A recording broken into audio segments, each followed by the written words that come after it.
Hey, this is Mark Justice, and welcome back to Between the Lines. Today is a show about sequels on many levels, and I'd like to remind everyone and welcome back Stephanie Kemler. Stephanie, welcome back to Between the Lines. It is so nice to be here.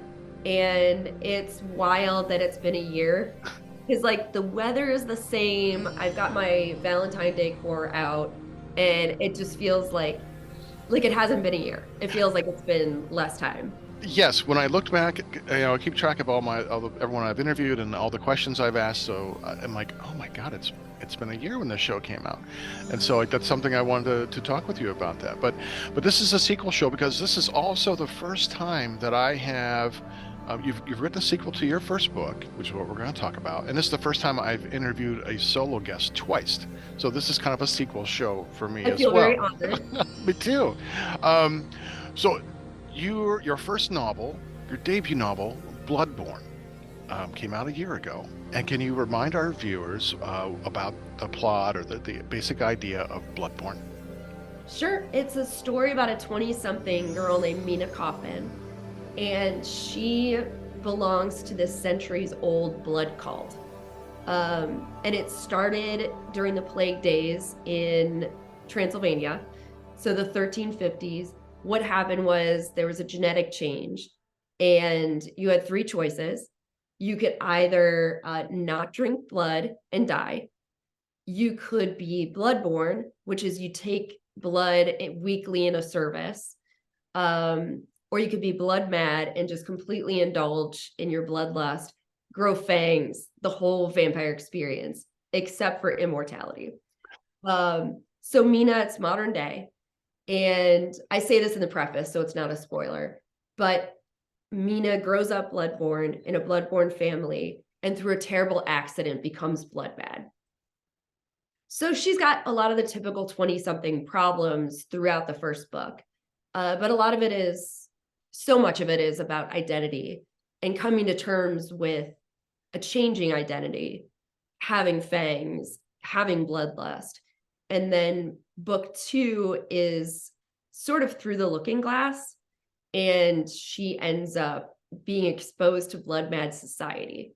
So the first book is all about this religion I created, that the blood mad created, and the readers getting to know it and this whole culture. And then book two is about the flip side of the coin of blood mad culture. So it's a duet. Those are the two books. Nice. I kind of love that aspect that you broke it up into three three different aspects of being a vampire because um, having played with a vampire story years ago and never finishing it, it was on a vampire and meeting someone who confronted this vampire and at first wants to kill him, but then like the vampire's like, you won't because you want to know what it's like, don't you? There's this play like, yeah, as a writer, as a person who's always been frightened of vampires but attracted to them, um, you're like, yeah, I think I like that. It's intriguing that you dismiss the immortality because that's I think one of the appeals, but also one of the banes of vampires who've been around for a long time. Like, kill me now. Um, why did you choose to not include immortality as far as like in your blood cult, your blood religion? Well, what I did when I decided to create the whole thing, um, was I wanted to do something inventive, do something original, which is how I created the whole religion. But I also thought if it's going to be worth my time and worth my energy, uh, I wanted to be fresh for me. So I took all of the vampire tropes and just threw them out the window. And then I started deciding which ones I felt for this culture made the biggest difference.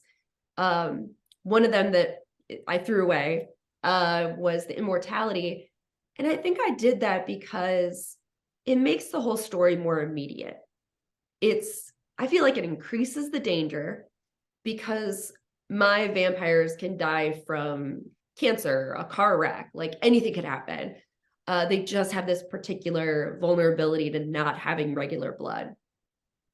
And I kind of thought too, I love this trope in books about the real story behind the folklore, the real story behind whatever. Um, and that interested me so much. So I wanted to make it as real as possible so that it was plausible to a reader, like, oh, there's a subculture, like this could possibly happen, Yeah. to make them as humanized as possible. Oh, that's awesome. Speaking of like the backstory that you had mentioned, to me that was the one redeeming aspect of Dracula 2000, Oh was yeah. because it's not a good movie. It's very stylish. Wes Craven at his commercial mediocre. Um, Mhm. it's and it's weird seeing Leonidas as Dracula. I'd rather see him as King Leonidas, Uh, that's what Right. I think when I think I'm like, no, no, no, no, no, no, the 300. You just stay right there. That's the best performance. But the fact that bringing in this biblical story and Judas, the Judas connection, I thought, oh, that's brilliant. Mhm. And it's every bit as inventive as you. I don't. We probably talked about this last time, but I think the best vampire book ever written is I Am Legend, Richard Matheson. Right. Talking about giving the backstory about how these vampires and also giving it a different spin. I mean, that's the whole point of the book is putting a scientific spin on the myth of making it plausible. Like, yeah, this could happen today, you know, Right. in the days of the COVID, you know, we could have COVID vampires running around, So And that was something that so informed my writing of it because I had an idea for the characters in December of 2020. And then in January of 2021, uh, it became a vampire thing.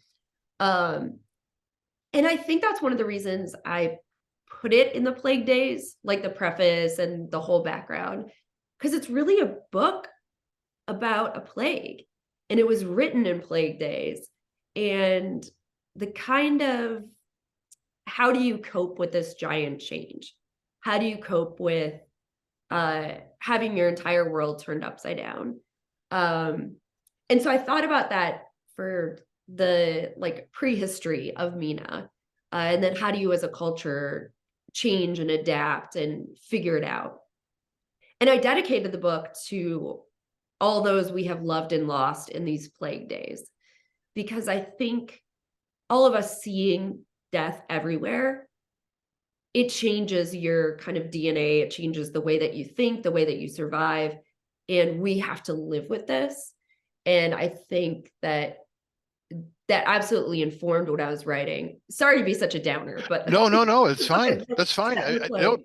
it's a very intriguing point, one that I wasn't expecting, because it definitely lends a lot of gravitas to the story. It's not just a vampire story, and when you're wrestling as an author, when you're wrestling with those real themes and ideas and weaving them into the book, it does give it a weight and seriousness that's relevant and important, because that's the hard part about living is coping with death, not just your own, but as you get older and the people you know and love die off starts with our heroes. I think when we were children, like you remember them, and then they start dying off, and then our close relatives, and then as we get approaching that age, I mean, you start losing and losing. The older you get, the more you lose, and Right. so it's something that we all have to deal with inevitably anyway.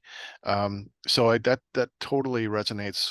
With me. And I think a lot of people, as you said, in the plague days that we are living in right now, I'm I'm grateful for the science that is at least allowing us to be a little safer. Um, but And that's something, oh, excuse no, me. yeah, no, no, go ahead. That's something that I thought of when I made this religion is how do social structures help us cope with this? And her faith, Mina's faith, is all oral history. They have nothing written down because they have to live in secret. And I thought about how not only the repetition of liturgy can be a calming thing, you have this tradition for hundreds of years, but also telling these stories and having your own kind of lore over generation upon generation. Mhm. And that provides its own sort of peace and soothing, like feeling in the midst of living in constant danger. Yeah, Uh, it's a way to pass down oral tradition, oral history. I mean, the Aborigines, Aboriginal people in Australia have an oral history that dates back some 17,000 years. it's incredible. And It's so so that's just like astonishing to have that. But then that's the same premise of why churches have back in the day during medieval Europe, they drew pictures in their Bibles. They had the monks draw pictures, or they had Yeah. stained glass, or they have statues or paintings, icons, iconography, because people couldn't read and they weren't going to teach them. So they had to depict a complex concept in a picture. But this was so they could use parables or pictures or stories and oral history to pass down their beliefs and tenets. It makes And I perfect think sense. one of the reasons that we create, I think it's a way to transmit our lived experience of this era, of this time. And you as a creator too, I'm sure you know that experience and know the kind of, I guess, responsibility that we have as creators to communicate our lived experience in a way, even if it's not obvious. Like I'm clearly not a vampire. Um, That's unfortunate. That right. was, right. I've Yeah, got fake fangs. They look pretty they cool. do. They look good. Yeah, it's something I want to ask about later. No, it's true. You have to invest some of yourself in the characters or in something to make it real. I mean, there's a lot of wholesale invention. Obviously, you're inventing a world, you're inventing characters, but you have to ground it in something. I mean, good or bad. It's why Stephen King writes about writers. About half of Right. his stories are involve writers or teachers or people who drink. So it's Or like, all of the above, or because all of the above, right? yeah, Over and over and over again. Right. yeah. Mr. King, if you're listening, come on the show. Like, Um, yeah, right. That would be yeah, amazing. yeah, that'd be awesome. Um, he'll ask like, "What's the last book of mine you read?" And I go, Pet Cemetery. Um, you know, but Right. um, no, no, that's really cool that you bring that up, because I think it's true of anyone investing the time and effort that it takes to write a book, which is significant. Um, I remember at a book show, a woman came up to me and she goes, "How do you write a book?" I'm like, How much time do you have?" Right. She wanted a quick answer because I could see her vegging out like 30 seconds in.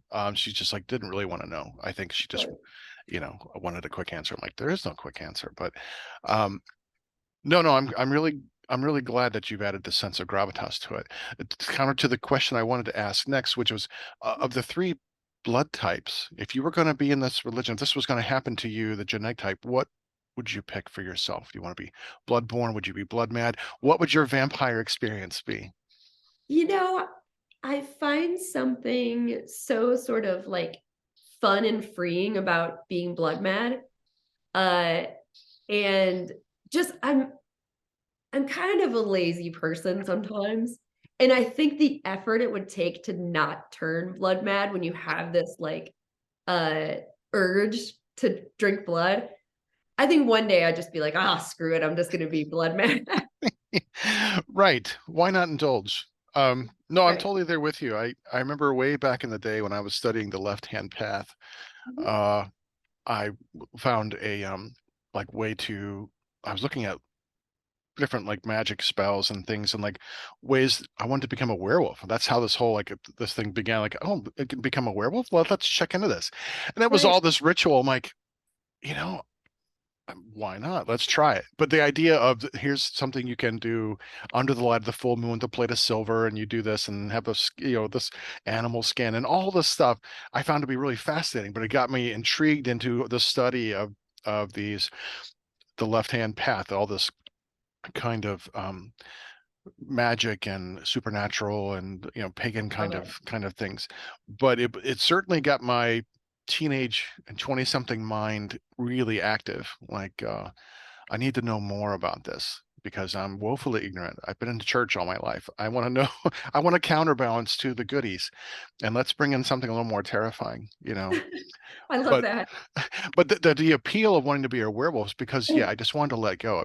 I felt so oppressed, repressed rather, perhaps would be the better word, in this very kind of stifling environment. I wanted to just let out. There was something in me that needed to come out, and that And was that's appealing to what me. Yeah. Mina says in book two. She at one point loses everything.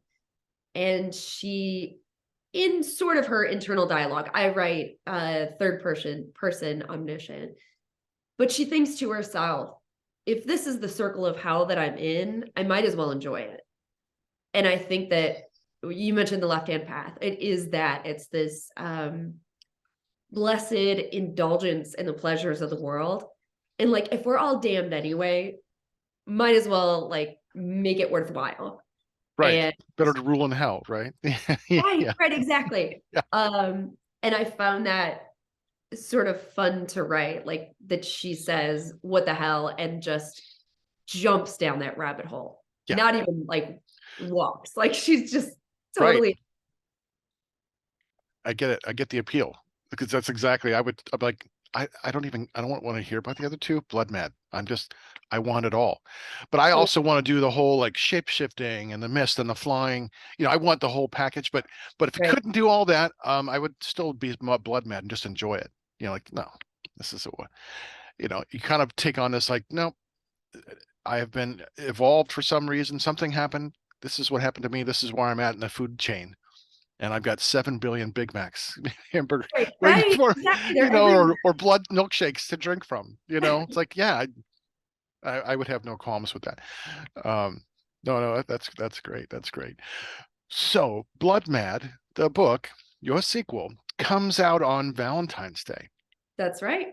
I know, and Bloodborne also came out right around that time. So, is there a significance to this release date for you? Part of it was the publishing schedule of book one to make sure I had enough time for everything. Uh, Valentine's Day is my second favorite holiday after Halloween. I feel like there's something so just essentially romantic about vampires because it's such an intimate act to drink blood. And I also feel like marketing wise, this is so crass. Um, all the vampire books come out in spooky season.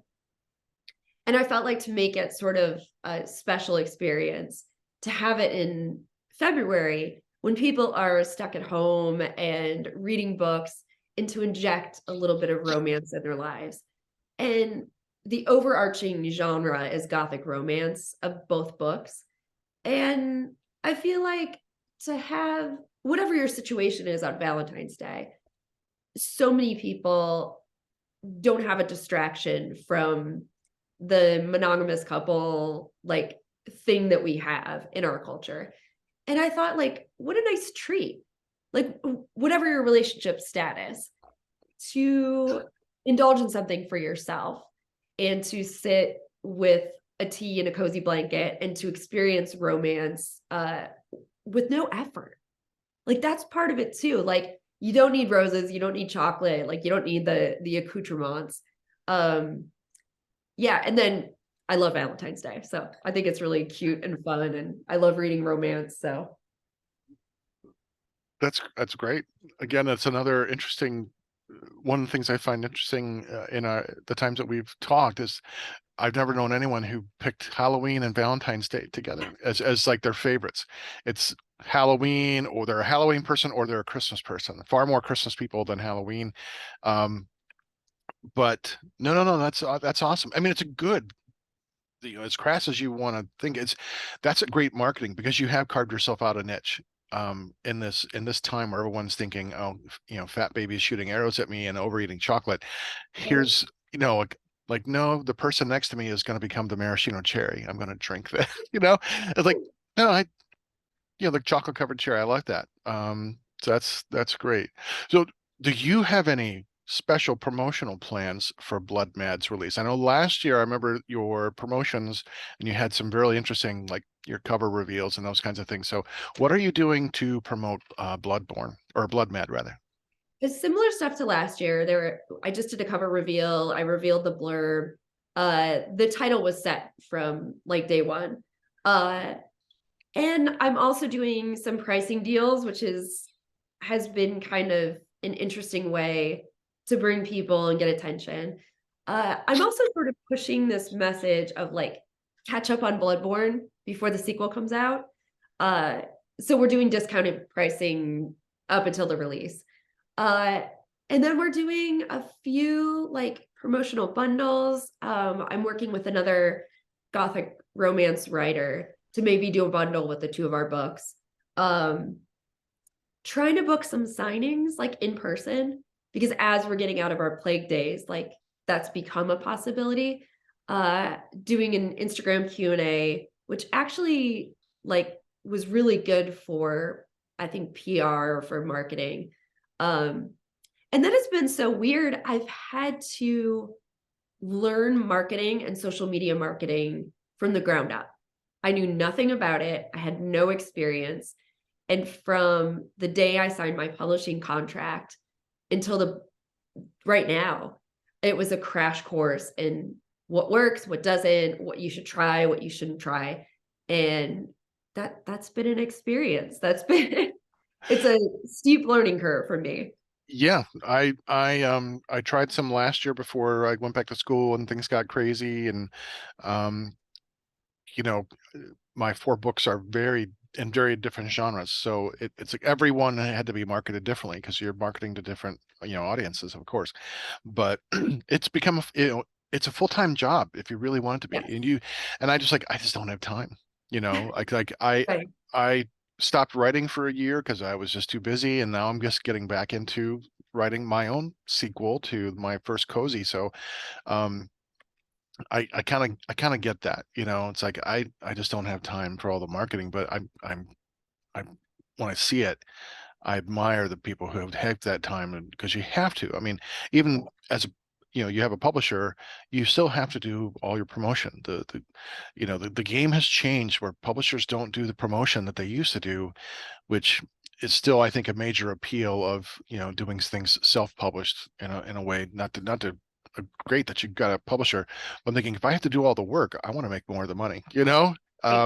But it And is a lot of I work to market. It's just a tremendous amount of work. For sure. And I signed it's a small indie publisher called Curious Corvid. And I signed on the dotted line because my royalties are higher because it's not like HarperCollins, it's not Penguin, whatever. And that was exactly it. It's like if I'm going to do the work, like why am I giving away so much of my equity? But also I have a lot more creative control. I have the final say on my title. I have the final say on my cover. I have a final say on the edits. And that was really very appealing because for me, it was the best of both worlds Sure. because you get the all the benefits of a publisher and then a lot of the perks of self-publishing. Um, and maybe I'll talk about it later, but I'm planning on self-publishing a novel maybe in the fall. Uh, and then going back to my publisher. But I'm so curious to have that experience and then have total control. Like Yes. part of it like kind of freaks me out. And the Okay. other part of it is like, ooh, that's kind of cool. Like there's no middleman. Right. Right. Yeah. KDP has been the complete disruptor. And Yes. that's fine. I appreciate that. But yeah, I definitely want to ask about the future works going forward. But I would like to talk about the sequel writing process. My As God. you just finished your sequel, I'm working on one. How long did you rest before you started writing Blood Mad? I did not. Oh, I you just went rested off. right into it. Nice. Yeah. Okay. I would say I started the first couple scenes within a couple weeks of finishing the first draft. So the first draft I wrote in February and March of 2021. Um, and then I have this thing I've done since October of 2020. I write at least a paragraph every day. And so I was using that time. If I did more, if I did a whole chapter, that's great. But if I was committing to that time and I was committing to plugging in for at least 6, 7 sentences, um, I was excited to jump right in. And I had plans of doing a third book sort of in the universe, but that's the break I took. After I was done with the sequel, I was like, man, I need a break from vampires, the Bloodborne world, whatever.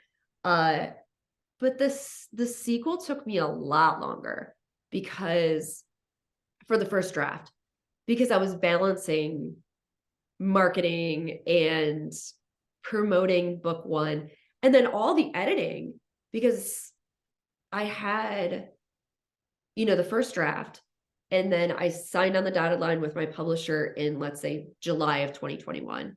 Um, And then it was a mad sprint to the finish of having a professional editor and doing revision upon revision. So I was doing that. It was co-occurring with writing the sequel. But it's a wild experience. Well, I can imagine. I as a my creative arc is I'll go in phases where I have all this creativity and ideas will be flowing, and I keep a book and I write everything down because otherwise I'll forget. Right. Um, but then the process, I've been fortunate in the fact I where I might have ideas for other books and I'll always keep note of them. I can only work on like one thing at a time, by about three-quarters of the way done, the next book is like screaming at me like, hey, you got to Yes. finish this thing and work on me now, you know.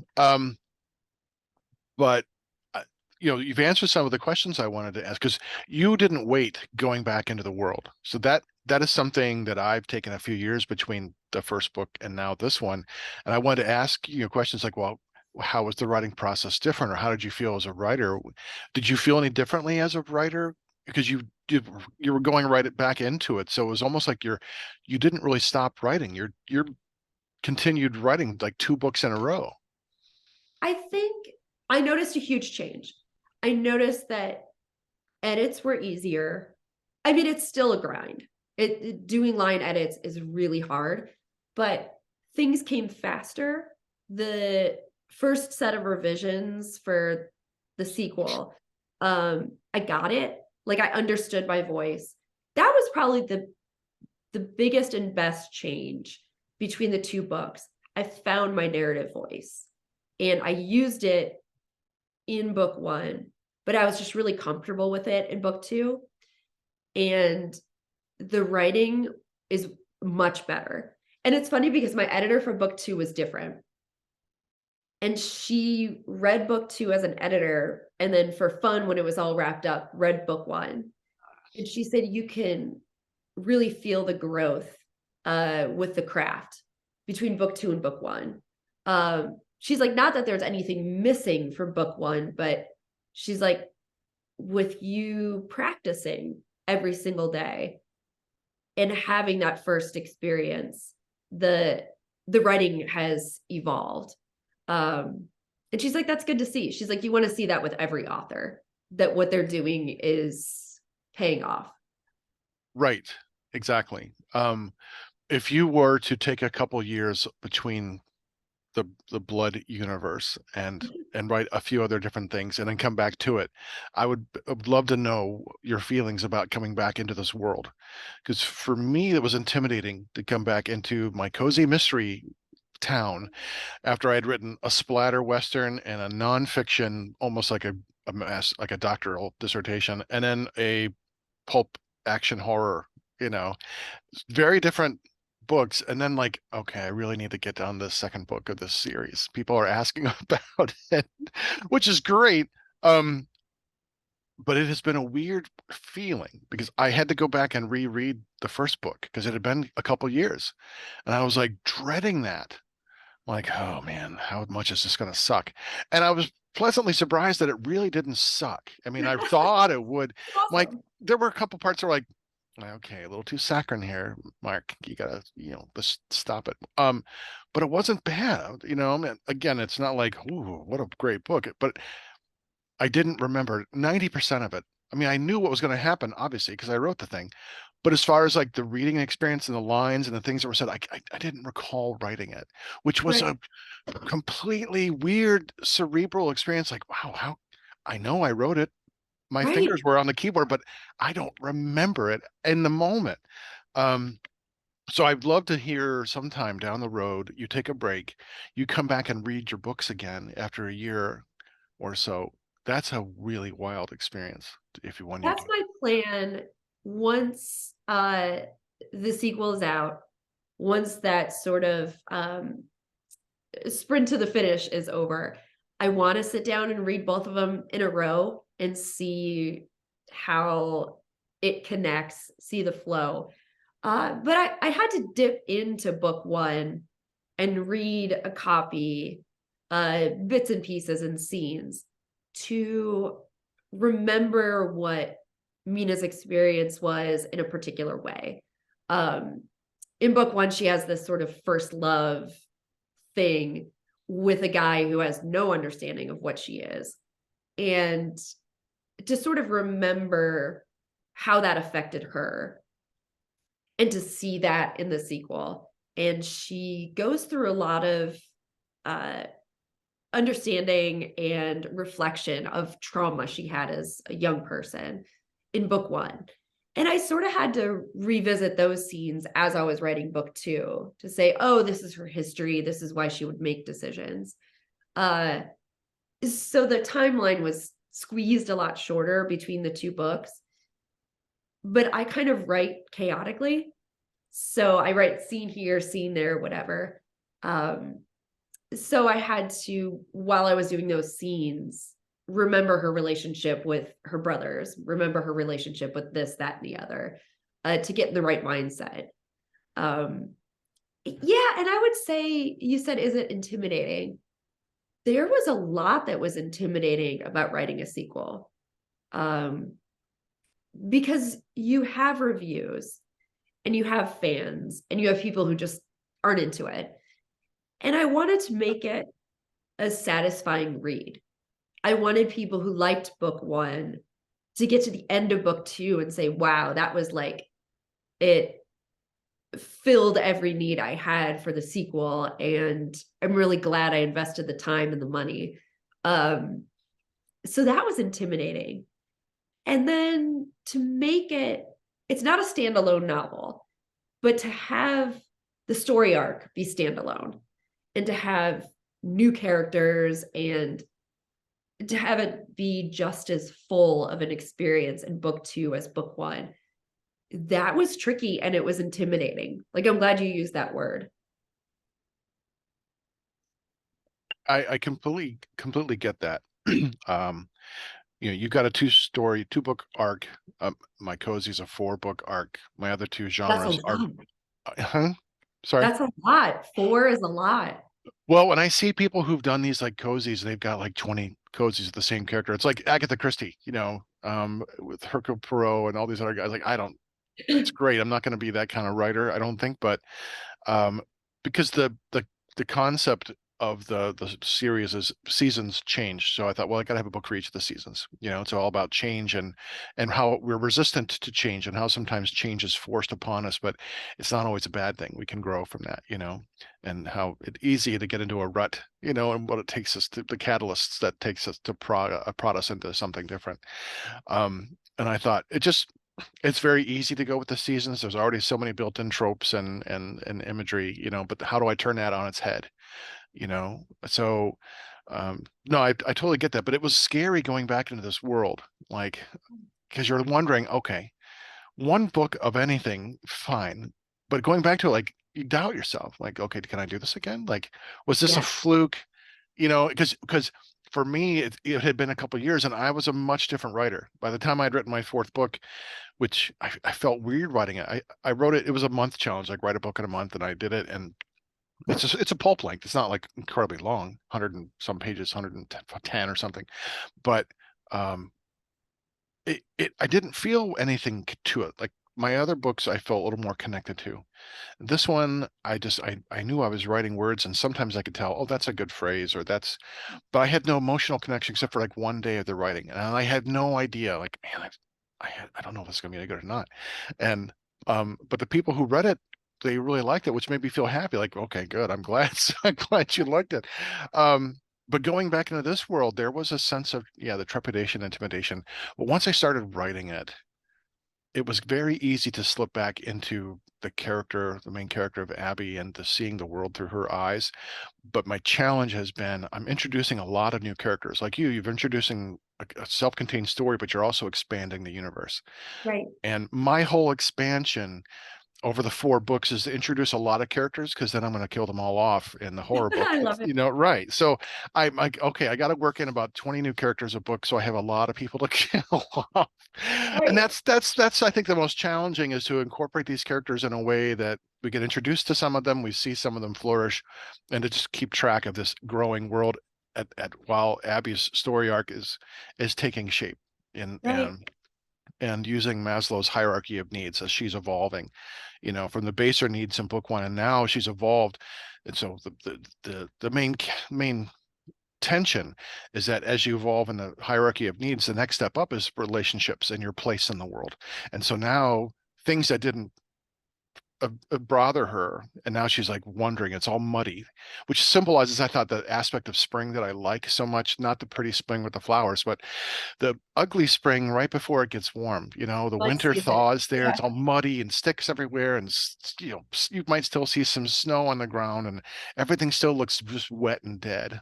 And that's what I like about that book. It's like, and to put it in a Christian context, you have the gloom of Good Friday before you have the wonder of Easter. Right. And this Uh-huh. book is a lot of Good Friday, you know, and there's Right. just a lot of this sad, this kind of a little more intense stuff before the payoff. And so there are things I like, but it's still, I'm still struggling with feeling anything when I write. I can still write a couple pages a day, to kind of get back into the chops of it because I'm still rusty, but I'm still Right. not really feeling anything. Did you have those days when you were writing, were just like, I know I have to write, I'm just not feeling it? And how did you get through that? Well, I'm a mood reader and definitely a mood writer. So I think my process where I write, it's sort of a maybe a patchwork quilt model where I have different scenes and I eventually like tie them all together. Um, and I think that helps because if I have a scene where there's, let's say, an interpersonal conflict, if I'm experiencing that in my life, uh, it's easy to slip into that scene. If I'm having a great day, I can slip into a scene that I like to create a sense of safety before I just really like do away with every single thing and the safety and put some danger in there. Uh so if I'm having a great day, I can write these little lulls in emotion. Um and if I'm feeling emotionless, uh I have probably 4 or 5 projects going on at once. So if I'm not feeling Mina's story, I can pop into, oh, I'm feeling fantasy. Oh, I'm feeling dark academia or whatever. Uh, but then I have lots of tricks too. Music is so influential for me when I'm writing. So if I have a tricky time popping into that world, I'll find the music. I love on YouTube music or Spotify or whatever. You can have these like mood mixtapes and you can have one for the mood of it being gloomy. You can have one for the mood of it being like cheerful or whatever. And that helps so much. So there's tricks to it. And then there's also just the DNA of how I write lends itself to always being in the mood for something to write some aspect. Yeah, it would make sense because if I'm remembering correctly, you're a pantser for the most part, or do you No, plot? I'm an No? intuitive writer. So this Okay. is I'm taking myself out of that binary. Okay. Uh, and when I start the story, I have a general gist of things in my head. As I go, I I write these pivotal scenes as I'm writing, and they make up a whole.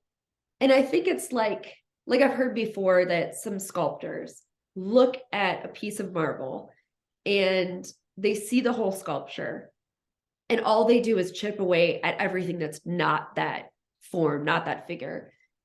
And I think that that's the way I do it because I just have like an intuition about where the story is going, where the characters are going, and I chip away making a scene here, a scene there, Okay. whatever.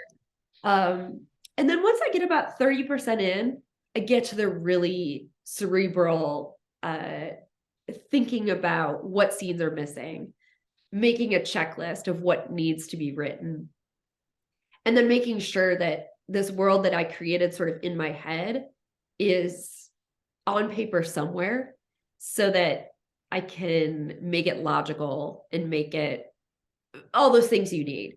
Yeah, eventually you have to have the sinews to connect the tissue, you know, Absolutely. of all those interesting plots. Okay. Now, I'm more of a plotter. It comes Uh-huh. from my years in academia. You know, academic writing means you need to plan out your paper before you write it, you know.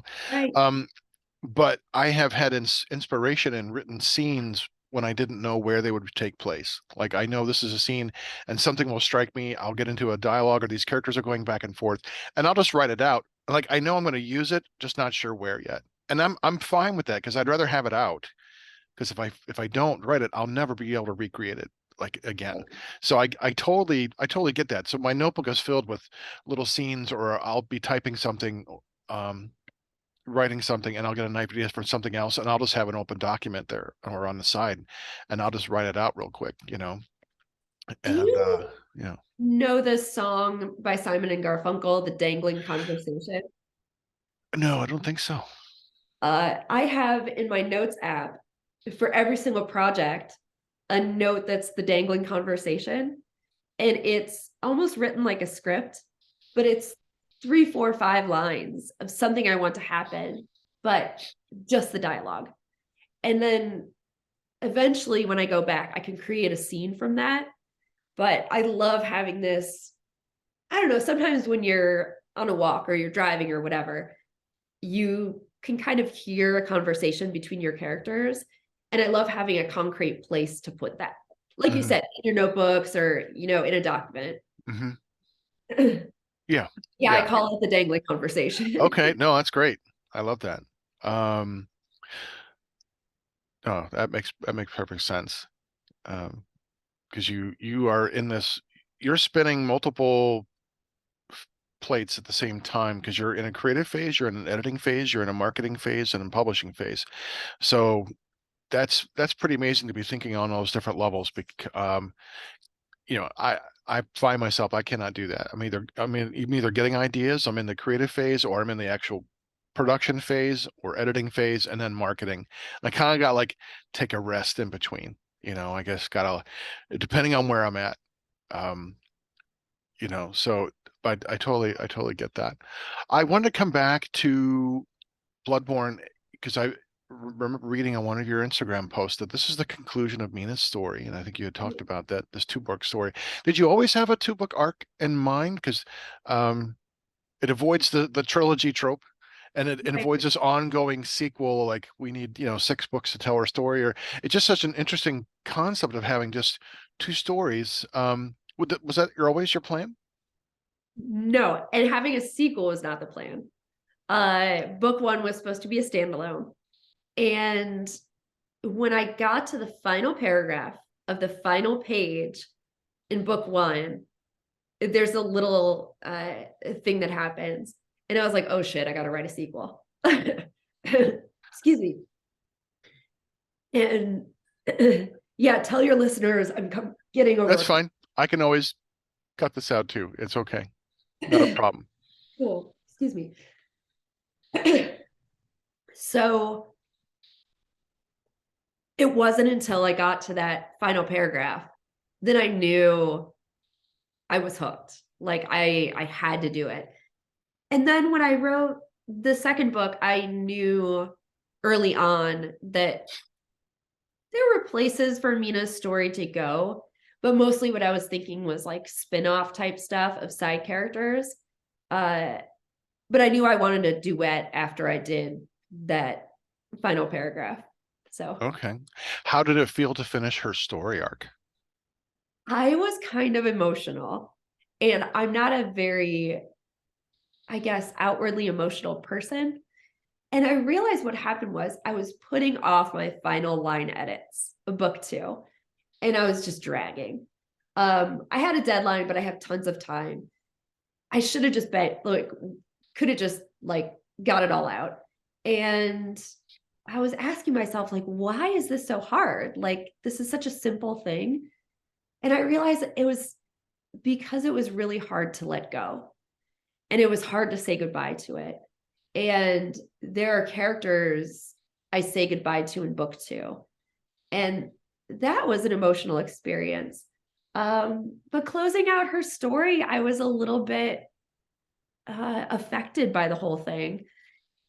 And it was also a really bittersweet, kind of precious feeling because I had thought about Mina sort of as a little sister the whole time.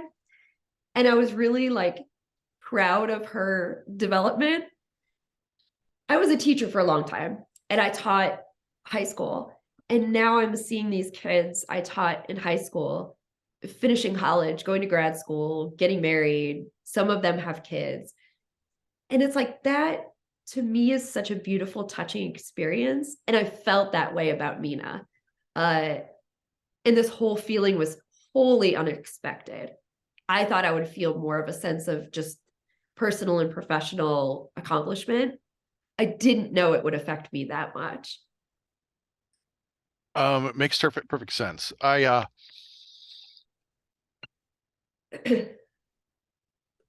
don't I haven't finished the story yet, so I'm not sure how it's going to feel. I mean, I've already got the last paragraph of book 4 kind of already written. I know how the series is going to end. Um, and I'm kind of looking forward to that, even more so killing them all off. But that the and people are like, you can't do that.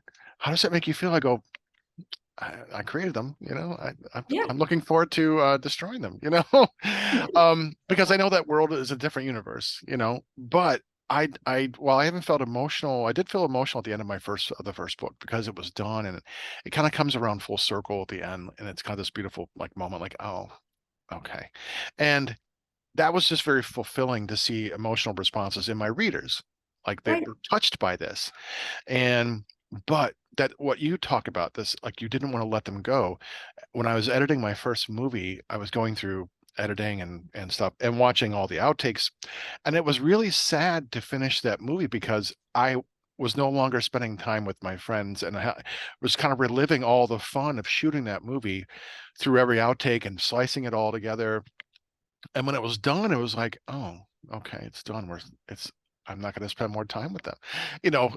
And so I completely understand emotional connection to what you created. It's a very personal, strong bond, and it's a legitimate sense of sadness and love that you feel because you feel like you really know these characters and you want them to be real, you know. And you spend so much time with them.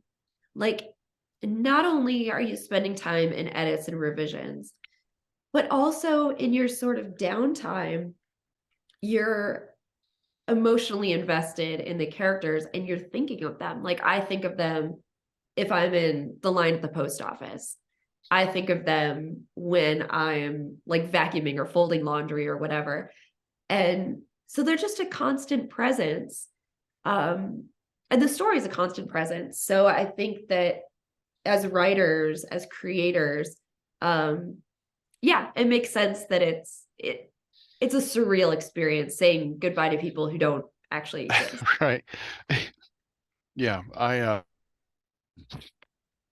completely get it. And maybe I'll feel differently by the end of book 4 when that story arc is finished. I wouldn't be surprised. I probably will. I mean, because I've already written the end of the horror book too. Like I know how that's going to end. I've already plotted out the death of all the main characters from book 1, and so but writing the end of that book was emotional for me. Like I felt it punch me in the gut. Like, oh God, Mm, not in a way like, oh, I'm so sad to see you go, but in the end, like I felt very moved, like by like if you've seen The Mist, the Stephen King movie, The Mist, yeah, the ending of that movie is different than the novella, but uh, it's so like it just knocks the wind out of you. Like, right. oh my God, and that's very much how I felt when I wrote the end of this horror book. Like, and I'm thinking, God, if it affects me like that, how's it going to affect people who've been reading and loving these characters for and so I was excited as a creator.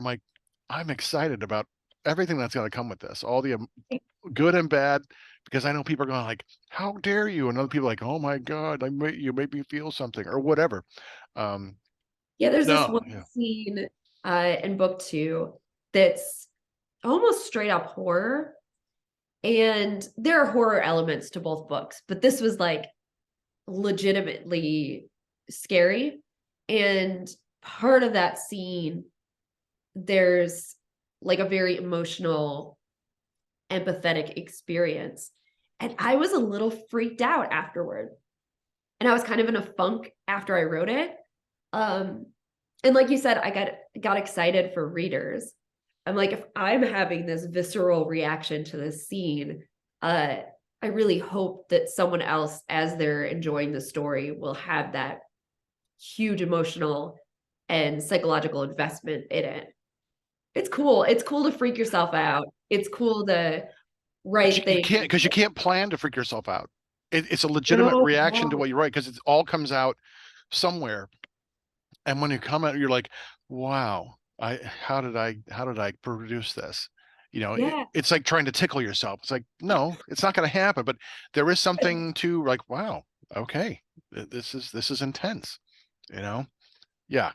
Um, no, I get that. I get that. Um, since you've finished Mina's story arc, but can you see yourself revisiting her character for more stories, like not necessarily in this timeline because she's been around for a while, right? Or this whole thing. But can you see going back to her at any time for a short story or another I book? think having her in cameos, I'm not ruling out. What I hope to do maybe one day is to have like my own little anthology of spin-off characters and spin-off character arcs of short stories. Because there's so many characters I fell in love with. She has these totally unhinged twin brothers who are older than her, and they have a zillion dollars. They're app developers in Silicon Valley. Their life is completely over the top. So I have kind of a spin-off character, spin-off idea for them. And that was actually a huge challenge when I was writing book two. I had Mina's story, and parallel to it, I had her brother's girlfriend Tabitha's story. And they were running concurrently. And my original plan was to have these two stories together. And I had to get rid of that. I think I was 40% of the way writing. And I was like, it's just not working. It can only be about Mina. It's taking away from the experience to have this other character. And not only to remove most of that, but also it had tentacles and all these other scenes to sort of pull those back and do the corrections. But one day, yeah, I think I'd like to have her story in there, this character Tabitha. And yeah, there's a bunch of side characters. And I think I'd like to write a book with one of the Blood Mad characters at the end of book two. And that character could have their own story in the Blood Mad world. And it was hard to say goodbye to the Blood Mad world because it's so over the top. Yes, it had to be deliriously fun to Oh god. indulge. And like it's what you do is with a word like that, you just it's pure id. You tap into your id and like, what can't I do? If I'm like homo superior, as Magneto might say, you know, what can't I do when the world is my buffet? And I have these powers and no one's going to believe it because it's the 21st century. No one's going to believe in vampires. So yeah, I totally get that. I think that would be the temptation of becoming a monster would be just too easy, too simple. Right. And when writing the Blood Mad, like you said, it was great fun. And I also, so their culture is built on success, family lines, competition. So many of them are very wealthy and they hide behind that wealth and they have that power. Um, and they could do whatever they want. They could take whatever they want. So there's a few characters in that part of book two who just are beyond the law and they can let the bodies pile up and they can like do whatever the hell they want. And I was kind of inspired by, these Hollywood executives or sort of the very wealthy, very powerful, and how they can get away with murder and they can get away with all of these things. And it was almost like a parody of that and a commentary on that with a few of these older, powerful blood mad characters. And it was hard to suspend my own ethics and then kind of indulge in like just villainy. Yeah. Um, That's fun though, right? I mean, we can do yeah, that that's because we know like it's this not real. series, It's like the killing people who take people. everything so seriously, they maybe should stay away from reading genre fiction. But, Oh, um, right. like the people who think Stephen King is a crazy person because he writes about these horror things. It's like we know as artists and as creators, we know it's not real. So you Right. can let yourself dip in and become as vile or as horrible as you need to be, which is for my second book, I wanted to delve in because it was cozy, sweet on first Right. book, and then book two is splatter western. It's like the antithesis. I It's love like that. like Hallmark, not Hallmark. So I really was just like, what's the worst I can do here? Let's show it. And I'm like, oh, I've had people like stop reading, like I don't, it's in my head. I can't get it out of my head. I'm like, thank you. I worked hard to like get it in there. So, but at the end of the day, you're like, there's an amazement, like, wow, I wrote this, and I look Mhm. how dark it is. But at the same time, you know it's not real, so it doesn't affect you in a way that like reality doesn't come in because it's still fantasy at the end of the day. I had to ask myself a few times, are you okay? Like, are you an okay person? Um, and then there's this one scene early on in the second book where there's a religious sacrament. And I play with her religion like a cult. And I let this giant sacrament, it's an entire chapter. I indulged in the ghoulishness of them being blood drinkers, and then they have relics. And I'm so fascinated by religious relics. And each scene or each moment, I could be like, how far can I push this? How weird can this be? How like disturbing can it be? And I had to ask a few friends. I'm like, my critique partner and other people reading, I'm like, am I going too far? I love those writer friends who were like, no, push it even more, like keep going. Yeah, And it became this hugely memorable scene because I let it be what it is. I let it be as sort of gross as blood drinking can be. sure. No, that's great. I love that. I don't have I have a small circle of writing friends who I let see my drafts and like they give me feedback. Um, Oh, I didn't so much on book two. Maybe I had some people who wrote it or read it when it was a draft, and they gave me commentary for the back of the book, but they didn't have anything to say about other than they were like, this is strongly written, and this is your prose is really good, which I was happy with. But there's a scene toward the end of Gage Black because it's a revenge story, and nothing I love better than revenge. I mean, okay. none of that forgive and forget. That's bullshit. No, no, and then revenge is not best served cold. I mean, it's got to be hot, molten Right. hot, you know. And there's a scene in Gage Black where I've had to warn people who were willing to read it. If you get to page 112, you better stop to like 127. Just don't read those 15 pages. Because I knew when I was writing, like, wow, this is really fucking dark. Like this is like way I have. But when I have gone back to reread it, it is so satisfying. Like Right. because it was my id. I wasn't censoring myself. I didn't worry about. I didn't like this was and I think it's why I like that book so much is because it's the first time I have felt completely free, like of worry about genre, audience, expectation. I didn't even know the term splatter western until after I'd written it. It was just a grueling, violent, redemptionless story, and I Oh, tried to make the vengeance as visceral and horrible as possible, and agonizing, like, and the people who read it's like, fuck, Mark, phew, that is really dark. I'm like, thank you, because that tells me that you are as affected as I wanted you to be. I mean, right. I could have made it very simple. Gage shoots the guy, he dies. No, 15 pages of protracted awfulness, and that was the Oh, purpose. it's so cool.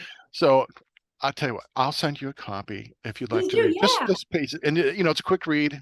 Yeah, I'm because gonna skip right to those pages. okay. Put a like Um, bookmark on there. yeah, it's it will have better payoff if you know the premise, but that's okay. Yes, if you want to. But that's like the worst, darkest, most beautifully id full thing I've ever written. So um Do you know the line in Tombstone where I forgot who says it, but it's not revenge, it's a reckoning. And I love that line. And I love this idea of revenge almost being emotionless, and that the person having revenge is just like exacting justice. yes, And there's a scene in book one where Mina sort of finally finds her power. And she has a reckoning, like is the agent of reckoning. And I love that she steps into her power by saying enough is enough, and I'm like the justice in this situation.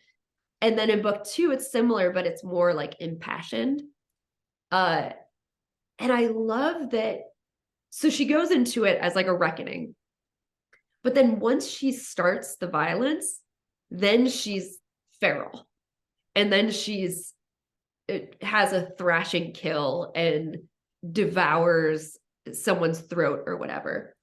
And you see this struggle in both books of her trying to have this I'm doing justice, I'm making the world right, whatever. And then once I get into it, like that animalistic urge. yeah. Um, But she and kind that's of really likes it. fun. Yeah, Yeah. like, this is pretty good. I could see myself doing this. Yeah. Right. That's the satisfying part of writing to that id, because it's going Uh-huh. to be satisfied. I mean, there's those primal parts of us that want revenge, and that's all the things that religion has told us don't do that. Like, no, no, no, no. There's a reason why I want to get revenge on someone who's, fucked me over. I need to right the world. There is a sense of justice. And no, I totally get that, because that's what Gage is. It's all about justice. People who set him up, sent him to prison. Right. Now he's coming back to get his revenge on those people who lied and framed him. And but by that time, any humanity that's in him is gone. Like he's like he's a monster. And one of my critics wrote, he's just like the soulless monster. I'm I like, love it. thank you, because that's Yeah. precisely it. It's like he's had nothing to do but think about this for years. And the things that he'd gone through in this hellish prison have just drained him of his humanity. Just there's nothing left but revenge. It's just a cold, fiery, hot revenge. That's all that's left. And hate. He's driven by hate. So um yeah, and then when he gets his opportunity to take that revenge out, he wants to enjoy it. So yeah. No, no, Isn't I that the Christian story too? Because you have this experience, you talked about Easter, of Good Friday. And yeah, then there's the idea of the harrowing of hell when Jesus descends into hell and grabs the keys back to the kingdom. And in faith, it's been sanitized so often, like to take that out, to leave that whole experience out. And it speaks to our maybe more base desires to say enough is enough, to say to the devil, I'm taking the damn keys back. could be. And so I like to think that they played rock, paper, scissors to get those keys. I love that. That's my no, yes, I remember hearing that story, from childhood, right? You just never know how it ends, how that happens. But Right, right. No, it is. All those stories have been sanitized, right? But even the Bible, God's going to get his revenge. That's why he created hell in the first place, right? To get revenge and to see his eternal nemesis punished for all eternity, right, So there's something that must be really appealing, because we created a God that reflects our desire for revenge, right. So I totally get it. I totally get that. Um I want to shift gears a little bit here, Sure. and talking about your world. What aspect of the world that you have built and created do you like most? Um, I think I really enjoyed the creation of the religion. I am a very devout person, although I have a weird religious path. Um, I love the language of liturgy. I love the experience of sacraments. And to create my own, to write my own scripture was a wild thing. I think I had to suspend all of my narrative voice and really change how I think when I wrote it. In undergrad, I studied history and creative writing, and my creative writing was primarily in poetry. And it was interesting getting back to that poetic mindset and that voice. So I found that great fun to just say, "Ooh, if I made a religion, like, what would it be?" And I remember those projects in school where I don't know if you ever had those, but you have to make your own country with its own flag, Mhm. and you have to make your own, like, religion or whatever. I guess, like, anthropology for children. And that was a lot of fun. And then, like I said about book 2 with the throwing off of ethics, that was pretty fun too. But yeah, number 1 was doing the religion because it's a cool, kind of powerful experience to be in that role. Sure. Oh yeah, definitely. I don't know if I'd asked you before. Have you read Dune by Frank Herbert or any of the Dune I read series? book 1. Okay, Yeah. because you had the liturgy, Fear is the Mind Killer, the Bene Gesserit. I think you would continue on those stories. You would love that because the Bene Gesserit become very important, and prominent in those stories with the whole liturgical aspects of it. But no, that makes perfect sense. So what aspect of your world do you like the least, Uh, if there uh, is anything?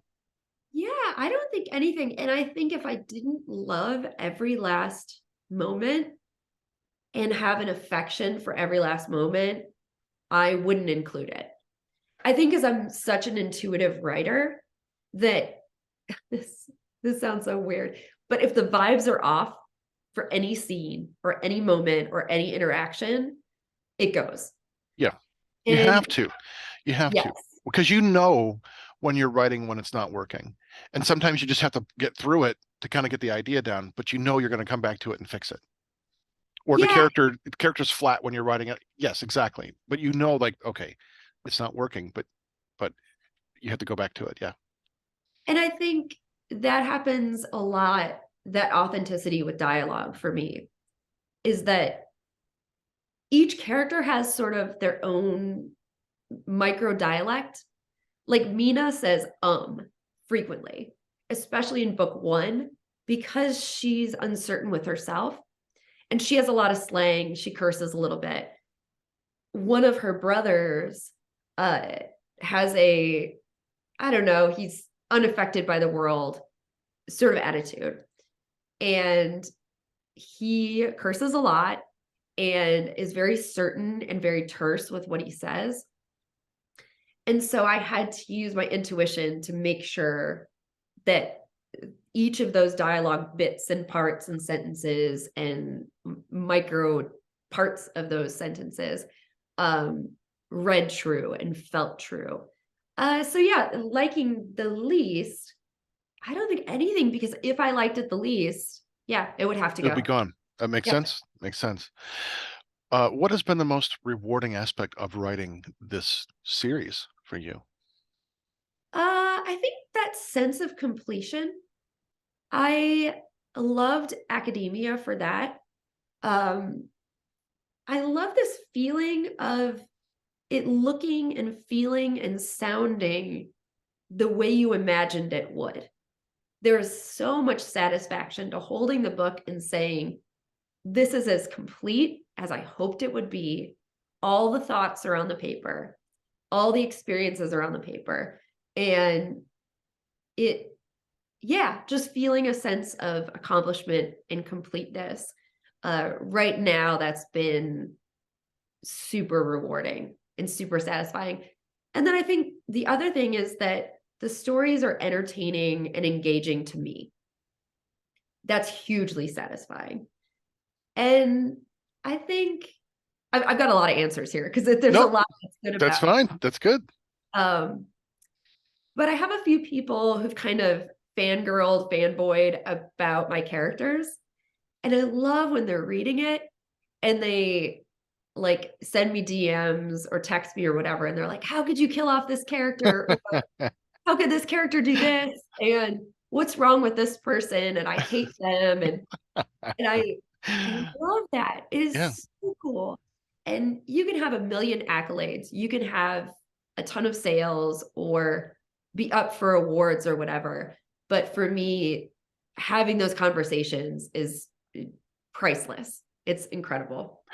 It shows a level of investment that rivals your own, and if in some ways supplants it, or not supplants it, but supersedes it. Yeah. Like people who are really in love with these characters in a way that the story resonates with them, which is that's always wonderful to hear that from readers. Like they want to continue with your stories. They like reading what you're doing, and that's that's rewarding in a way that it's so deeply satisfying. It's it always comes as a surprise, like, Yeah. oh, thank you. Like it's kind of humbling, you know? I was so excited. My second editor, um, she a few times, I guess, broke character and she put like, oh, this scene is hot, or this is like, I'm so stressed out here, or I can't believe this character did that. And that was really cool to have a very professional, incredible editor. Her name's Anna Corbeau, and she's just, I couldn't ask for more as an editor. But to have her invested in the story and her kind of sending me DMs after she was done and saying, "Oh, this experience was great, and I remember this character," and that was really special because she was one of the earliest readers of it. Yeah, that's awesome. I'm glad to hear that. Oh, as a writer with a family, Yes. how do you manage to get writing time in? So I I heard once someone say they had a newborn and they were a nonfiction author, and he said he has to hustle in the margins. And I found that so meaningful because when you have a busy family life or whatever life, if you're juggling two jobs like you are, two teaching jobs, um, that you have to find time, little tiny slices. And I don't have this writing process where I can sit down and very often with a glass of wine and, have an hour of silence to myself, light a candle, whatever. Um, which if people have that, oh my gosh, good for them. I'm so excited. But for me, everything's on my notes app on my phone. So the very first novel I wrote 90% of it on my actual phone, just like typing away. And that was in the school pickup line. That was, having a cup of coffee for 10, 15 minutes. Um, having my son watch a little show while he's having lunch and I can like slip away into my imagination. And I have to make it work and I have to make it work for the chaos of my life. And then I get really excited when I do have these moments where I can sit and have silence. And oh my gosh, I bang out work like crazy. I was recently on a almost 5-hour flight and oh my gosh, I got so much work done because it was like silence. I had my noise canceling headphones on and my laptop, and I had a window seat. So I had like no distractions. Um, and my productivity is so much better because I'm just used to it being difficult. Yeah, that's I was one of those writers before when I wrote, I had the luxury of writing as much as I wanted, and which was my work schedule was allowed me to do that. So, but Right. now that's a different work schedule because, two different kind of jobs. If I was just teaching, then it would be also very different. I could check my emails in the morning, have the whole day to write if I want, check them in the evening again, But now, because I'm doing doing both, it's quite different. So what I've started to say, okay, morning I still feel very productive, but I'm also still have enough energy to get my work done at the end of the day. So I carve out like, okay, if I'm up at 7, I'm gonna give myself till 10 in the morning to write, and then I can still, usually by the time I'm up and have breakfast and all that jazz, I'm usually, it gives me about 90 minutes to 2 hours a morning where I can, just this past week I kind of got back into the grind of just writing and feeling what that's like again. And so that seems to be working. It's a different mindset than Right. what I used to have when I would usually write in the morning till like 1 in the afternoon, 1 or 2. And then, but now I Luxury. can't. I know it was so like great, but now, so I'm making that work. I'm trying to say, okay, I have this time, and on those days, or if I'm not teaching, like if I'm not teaching in the summer, then that's going to give me more time. I could play around with that anymore. But you know, no, I totally get that. I totally get that. So now that the series is done, are there any other genres that you would like to work in? You got the dark gothic romance. You had mentioned something I wanted to bring up and I forgot earlier, but you mentioned this term dark academia. I've Yes. never heard that. Oh, really? I'm Oh, so excited to hear, what is this genre? Is it like Lovecraft? Because that involves academia, and I mean it's like right. Lovecrafting. I can see that, but what is dark academia? I must know. It's not usually supernatural. It's usually grounded in the world. And there are two books. There's Ninth House, and then The Secret History by Donna Tartt, I think. And Dark Academia fans, I apologize that I didn't like get this right, but it's a lot of like secret societies in Ivy League schools. Oh, okay. There's usually some murder. There's usually lots of secrets. There's sometimes professor student interactions Okay. and a highly competitive academic environment. Um, if there's romance in it, there's usually like an enemies to lovers competition kind of thing. But yeah, it's centered in an academic world, almost like a non-supernatural Hogwarts, only older. So there's always Interesting. something going on.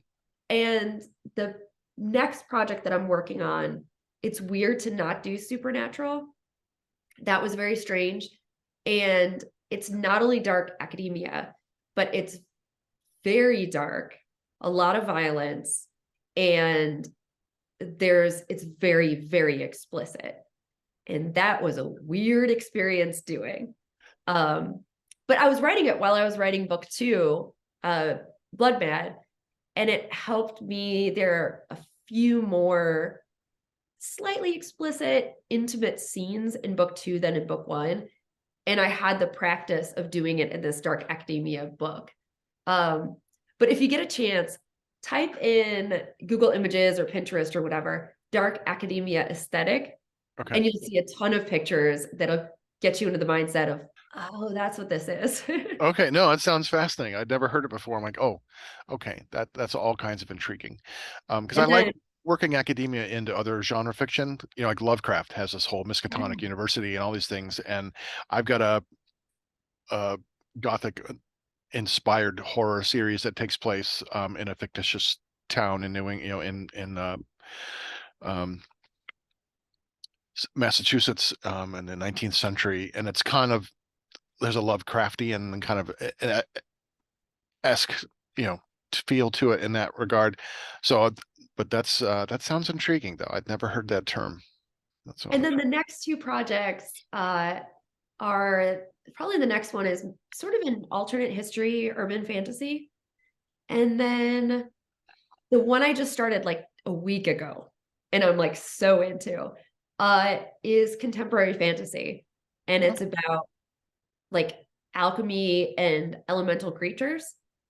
And that has been really freeing because I'm not particularly fond of high fantasy, but I do like contemporary fantasy.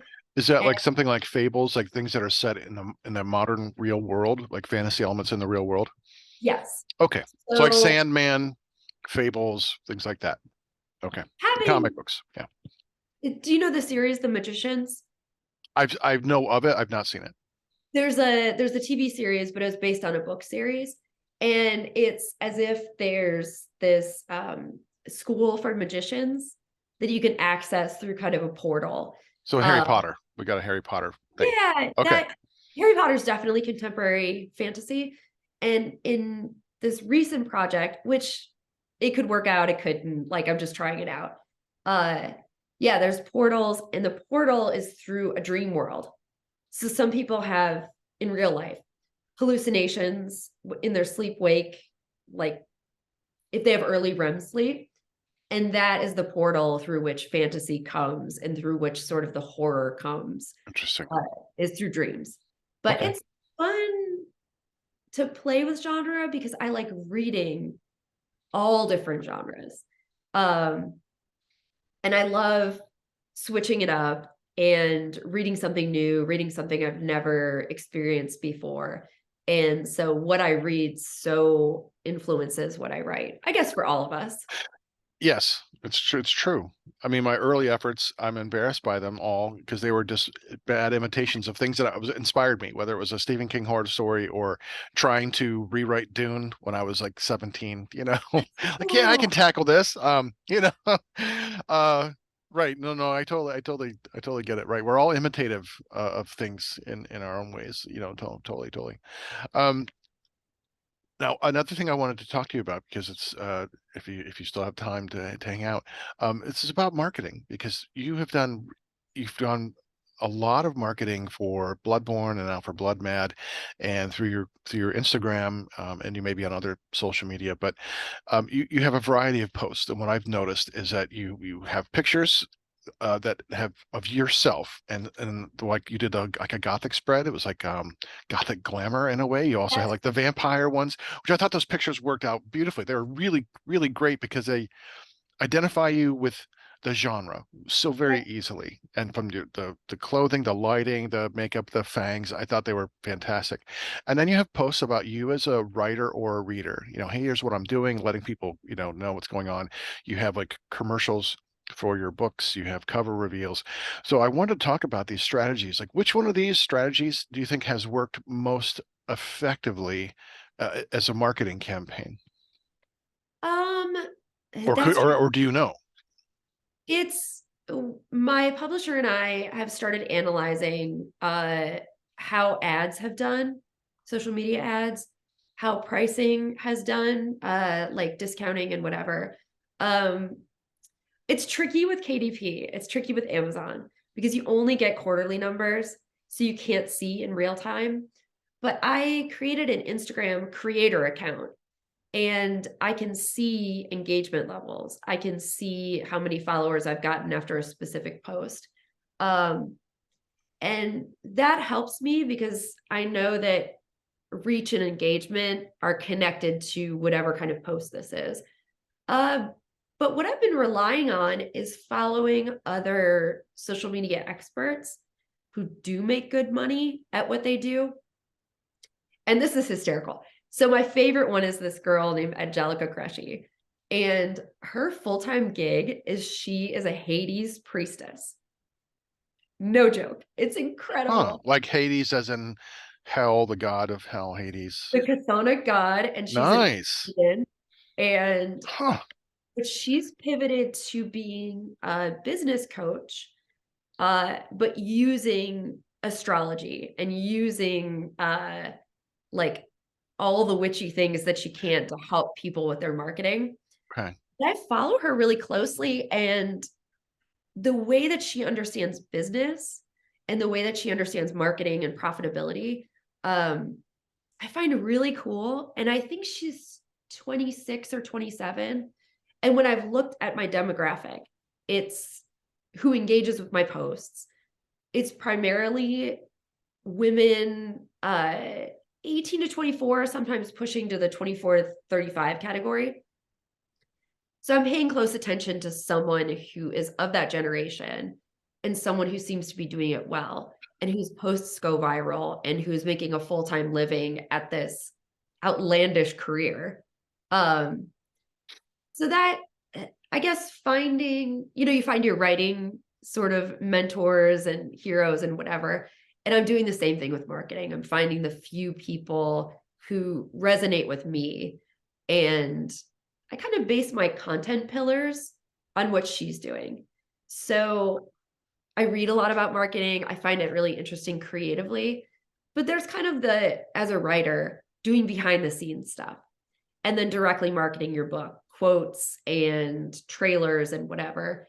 Um, Helping them get to know you as a human, because I mean that's the essence of influencers, is if you get to know someone as a person, then you trust. Right. You like them, and then you'll buy whatever they're selling if you trust them. Sure. Right. And then I kind of hustle hard in my real life. I made bookmarks that are, on one side is the synopsis of the book and the other side is like my bio. And if I hear anyone talking about vampires, I'm like, "Hey, have you have you heard about my book?" And I pop into local bookstores. Um, A, because I love supporting indie bookstores, and B, because if you can get that in-person relationship going, um, then that really, it seems to pay off. I was recently tagging along on a business trip with my husband's, and it was just a ton of people on this trip at this resort. And it just, when people ask you what you do, and I say I'm a novelist, that it's really organic, that they want to learn more and whatever. And I saw on my social media stats a huge spike after that one-on-one interaction with people. And I almost think that that's far more powerful than what you can do with social media. But people read what their friends read. And I think the number one like marketing rule, especially for books, is word of mouth. Like word of mouth is going to sell a lot more books. Um, and in terms of social media marketing, I just have to stay consistent and I have to stay making regular posts and following trends and then always engaging with people who are commenting. But it's tricky. It is not easy. And it's not easy doing it in the creative phase, like you talked about, like you have it very distinct. Um, yeah, it's like you said, it's almost a full-time job, as well as it's a whole new field. It is so different than writing. And it changes a lot too. And then we have, TikTok with like a book talk, and Yeah. Instagram with the reels. I know the reels are a lot more popular now than like just a regular post. That gets more attention if you're making a reel. And there's all kinds of things that you can do. And I think following other writers and getting to know other writers is also very helpful. You see the genres and that things work in, but like everyone is still, because there's so many people writing now and there's a lot of good stuff out there, and it's hard to kind of get yourself noticed, and you Sure. almost have to have your circle of people, um you know and then you're still going to have it's still a struggle to get people to read, read anything these days. I know book sales are just not what they used to be. I did a report when I was finishing up my grad work in technical writing. Oh, Um, I did a report on KDP and self-publishing versus traditional publishing, and just the trends, and the whole market of publishing is just staggering. The numbers and how many copies an average book that comes out will sell. yes. Most writers don't get more than their advance. They don't even sell enough copies to cover that advance. My goodness gracious. Most books sell 2,000 copies in their lifetime. That's it. It's Right. like it's amazing when you see the numbers, and And and for indie authors, the lifetime sales of a book is about 200. mhm. So it's just it's hard to make a living as an indie writer. Right. You can't. You got And to do I it think because that's it's like a fun. mirage. Right. Um, It's just not going to happen. It's just not going to happen.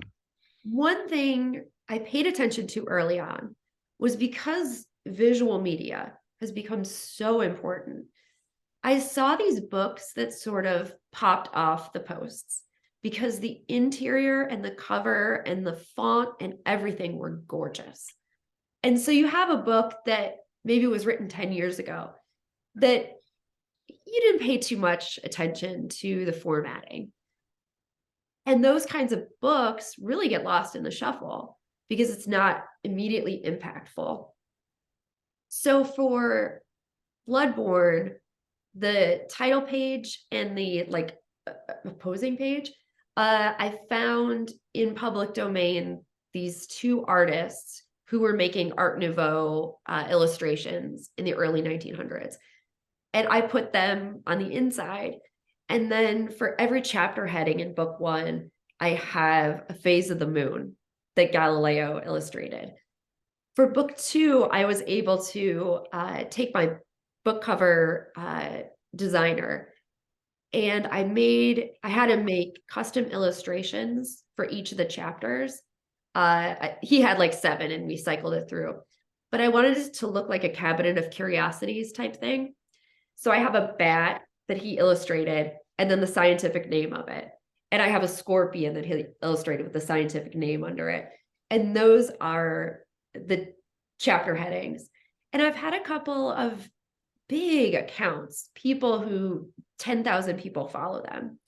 And I've sent them a book for free. And they take the time to open it and say, oh my gosh, this is gorgeous. Like, look at this page, look at this font, look at this cover. And yeah, I think learning early on that packaging matters more than it ever uh, has made an impact on marketing and sales. Mm-hmm. Well, that's one thing I found out through my research is that indie publishers or self-publishers or indie market, there was a lot more work spent on the cover as an attractor for a potential reader than you see in traditionally published books. Like the last Stephen King book has nothing on a cover but like his name and the title of the book or something like that. Because you see the name, that's all that matters. Oh, it's You Stephen don't need King. it. Oh, Yeah. you don't need a cover, right? But for us, who people don't know who the hell's Mark Justice, who the hell's Stephanie Kemler, Right. um, you want to see something graphic, and I've been fortunate to have and for a few of my books, my friends who are artists give me their art. My for Gage Black, it's my friend who was passed away a few years ago. He painted this cover for me. He painted Gage Black with a shotgun blasting. It's all red. It's beautiful. I'm like, there it is.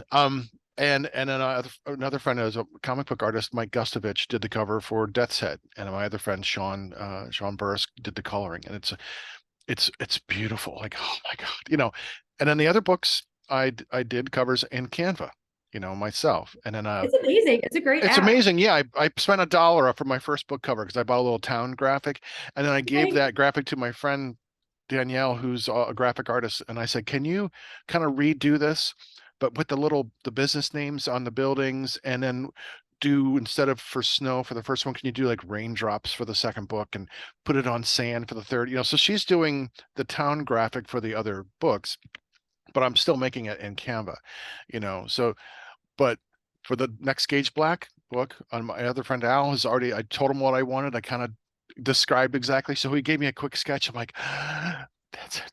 You know? Oh, I'm So I'm like, excited. I'm just so thrilled. And I feel so blessed to have friends who want to contribute, like, and just like are willing to give me their time and effort, their talent, their treasure to like make this book come to life, because that's what sells it for us indie writers. Like someone has to go, oh, they got to be pulled in, like when I was a kid as a comic book store or spinning, or the drugstore spinning the comic book rack, like what cover looks cool, like, oh, this is going to be a great story. The cover might not be nearly as good as the cover, but you want something to pull you in, and covers do that for readers. Yeah, and my cover designer, Mitch Green, he is so talented. And it was so cool with the first book because it's a white book cover with black art on the front and a little bit of red. And books with white covers are so rare. It is hard to find them. And that was cool because I love the art before I loved that sort of concept. So people kind of feature that in posts. And then for book two, the cover is a photo negative of book one. And instead of having a white cover, actually, can I go grab them? Yeah. Okay, cool. So book one, this is the cover. Hmm. And the photo negative, this is a proof. So it's got like the band on it, Yeah. but it's Yeah. Nice. exactly a cover. And Right. it's With a little more blood splatter on it. Right. blood spatter and And you got the hardback too, and the paperback versions, which is nice. Yeah, it's really cool. This is the KDP Hmm. hardcover, but the Ingram Spark one that you would order it from my publisher or from me or whatever has a dust jacket. It looks Oh, cool. very nice. Yeah. Um, How was your experience with KDP? I was in the beta program for the hardback uh oh, version because I got a hardback of my cozy, and I have to tell you I was not impressed with the process and how it turned out. I'm just grabbing it here. Um, I mean it was off center. It was the it was kind of squished. right. You know I do like the cover though. I feel oh, like thanks. Yeah. um the parameters are a bit different. And it could have changed after I got this. That it could be a little different process now, but I thought, man, for the money that came out, maybe I could see myself buying a handful of these as like special gifts or for people who like read the book and my beta readers. But Right. to buy a hardback book to sell, they're like $10 more a copy, and it's like, this is just too much money. No one's going to spend that money on a book that I wrote. Although people do because Book Talk is so and Bookstagram are so popular. The people who have those accounts want hardcovers because it looks better, their posts do better, whatever. Uh, and it was funny when we were pricing the ebook, I was surprised. It's on promotion for $3.99 right now. Regular price is $4.99. And I told my publisher, I'm like, that just feels weird. Like that just seems too inexpensive. And she said, she's like, actually, the ebook sales drive paper sales. She's like, so if someone reads the ebook and loves a book, they're going to want as a souvenir that book in hardcover or paperback. Mm. And I was like, wow, that's like really clever marketing. And I do the same thing. If I have a favorite ebook, it's like I collect records and it's really so cool to stream it on my phone, but then have this physical copy of a record or a book or whatever as a souvenir. Um, so even if they get it through Amazon and it's not quite exactly what I would love it to look like, uh, it's still something special. It's still like it feels more official when it's hardcover. It does. Right. Even when I got this, even though I wasn't happy with it, the dirt, it was kind of dirty. There was some like grease on it. I'm like, but no, still just seeing it, because it's a different publisher. Um, yeah, but seeing it in hardback, it does feel, like I said, more official. There's something about this. It's kind of nice to have. But it's always scary great to see your book come out, like when you got your author proof of, because you're like, okay, because it's a different experience when you try to edit when you're looking at it on paper than on a screen. Like you will find things that you have looked at the screen 50 times I got and you you. will miss something. You 2 seconds into the paper, like, how did I not see this? But it's I don't know why that is, but there's a different process. Your brain goes in a different mode when looking at paper, you know? I did I do everything digitally, but then for the line edits, those last things, I print out everything. And then to translate that to my publisher, I took screenshots of it.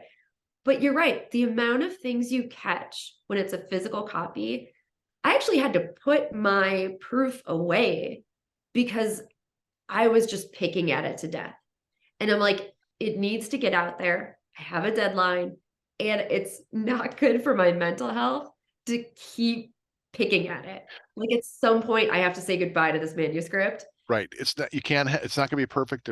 You just have to come to a point where you're happy with it enough to say, okay, let it go into the Wash world. your hands of Yeah. it. Yeah. Right. Because the next thing's waiting, and it once it's placed, it's like, okay, you're done with this, right? Okay, we can start now, know? Right. I totally get it. I totally get it. Um, no, no, it's good. It's good. So, um, we've been talking like 2 hours, just FYI. I know it's crazy. So it's gone by like that. So I Yeah, I don't want to yeah, for I real. don't want to keep you all day, but I'm going to give you a chance. Let's just let everyone know, where can we find your books. You got other things in the works. I know it's very exciting. You got these 2 books out now. You're working on multiple projects coming out soon. You're working on this indie book you're going to self-publish, then you're going back to the other publisher. So anyone who's interested, how Where can they find your books? How do they find you on social media? All the goodies. Okay. The primary way to interact with me and interact with my books is through Instagram. The account is writing Stephanie Kemler. And if you put it in the show notes or whatever, then you can spell it correctly. But I kind of thought when I wrote that, it was sort of thinking of being John Malkovich. Was writing Stephanie. Oh, yeah, yeah, that's awesome. Um, so that's on Instagram. That's going to have the latest news. That's going to have promos, pre-sales, the cover reveals, all of that. I also have a website, stephaniekemler.com. On Instagram, I have a link tree where you can follow me on Goodreads. You can, I put your podcast, like the last episode on there, Oh, thank you. everything. Nice, thanks. It was so exciting because that was the first podcast I've ever done. Oh, really? Yeah, That's yeah. awesome. And you've Uh, been doing interviews since, I'm gonna guess. I just had one 2 weeks ago. One should be coming up soon. Nice. And then I had an interview in Vampire Magazine with like a five. Wow, there's a magazine, That is awesome. It was so exciting. Uh, Yeah. so Instagram's a great place. I would recommend you can buy my books. You can order them at any bookstore. You can buy them on Amazon. But if you buy them from my publisher, you can get signed copies. The packaging is beautiful. You're going to get bookmarks. You're going to get like handwritten notes. The whole experience is so much nicer through my publisher. Um, but yeah, I'm available if people want to chat. You can, send me a DM. Happy to fanboy or fangirl about any of the books that I've written, any of my characters. And I try and make myself available in as many ways as possible because, yeah, I love having conversations about this kind of stuff. Yeah, it's been great. I can't believe we've been talking for 2 hours. That's insane. How I'm gonna have to quickly it rest has my gone. voice for like Yeah, get out more hot tea, kick back and relax, put a scarf on, Um, well, I want to thank you again for coming back on the show. And I'm going to have this will come out in a week because I know the book comes out on Valentine's Day. So I'll make sure this comes out this Saturday. And I do hope that you just do tremendously well. I want to see this as a movie. I want a Netflix movie I'm out of these books. terrified. I like unless I can choose the cast, Yeah. I kind of don't want it. But I hope it does well. Yeah, same here. Well, you're writing in a genre that's really popular, Right. and bringing in the romance aspect and all kinds of things. And I think the religion part you played, there's so many differences. It's not just a vampire trope book, and I think it's what keeps it fresh. And I'm just really excited to see what happens as this one comes out for you. So I'm going to do my commercial, and we're going to get out of here. How's that? All righty. Hey, you've been watching and listening to Between the Lines. You can find us at unsaneradio.com. Listen to full episodes or download to your device. You can watch us here on our YouTube page, Between the Lines Podcast. If you're watching, that's probably where you're at. Don't forget to hit the like and subscribe button. You can also find us on the Hotel Talk channel on Roku. If you know someone who would like our show, tell them about us. And if you're a writer and would like to join me for a chat, email me at betweenthelines54@yahoo.com. That's betweenthelines54 at yahoo.com. And Stephanie, here's my cheesy outro line. See you next time, Between the Lines. I love it. Thank you so much. This has been joyous. Thank you.